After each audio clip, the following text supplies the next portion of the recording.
As the ashes settled, a grim testament to Victor's hubris arose. His creation, a being of stitched flesh and stolen life, now simply known as Frank, wandered a world that rejected him, a world he in turn began to despise. But in the shadows, a different kind of monster watched. Dracula, ancient and cunning, so not a grotesque abomination, but a tool, a lonely, powerful tool. He whispered promises of companionship, of a bride to soothe his tormented soul, a mate.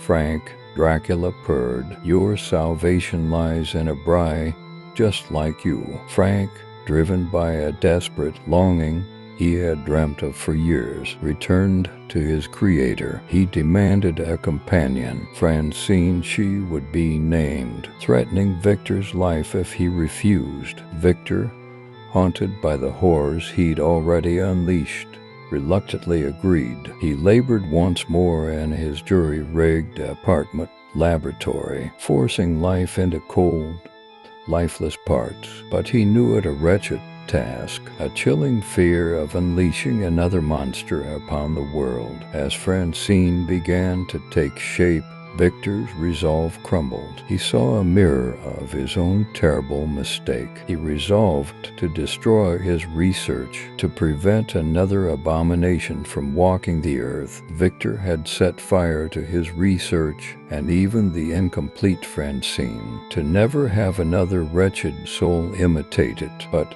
Dracula, in all his foresight, had anticipated Victor's reluctance. He snatched fragments of charred research, scraps of diagrams, and the remains of Francine, spiriting them away to his castle, determined to complete what Victor had begun. Dracula worked feverishly, attempting to replicate Victor's process, but alas, he was not a creator. He was a predator, a manipulator. He lacked the subtle understanding of life's fragile spark. He could not recreate the process in its entirety, but he knew who could. He tasked Frank with finishing his master work, and he had, by some cruel twist of fate, brought life into his bride. He saw not imperfections, but the promise of solace. He embraced Francine, a creature born of desperation and dark manipulation. As they stood together, two monsters bound by a twisted union,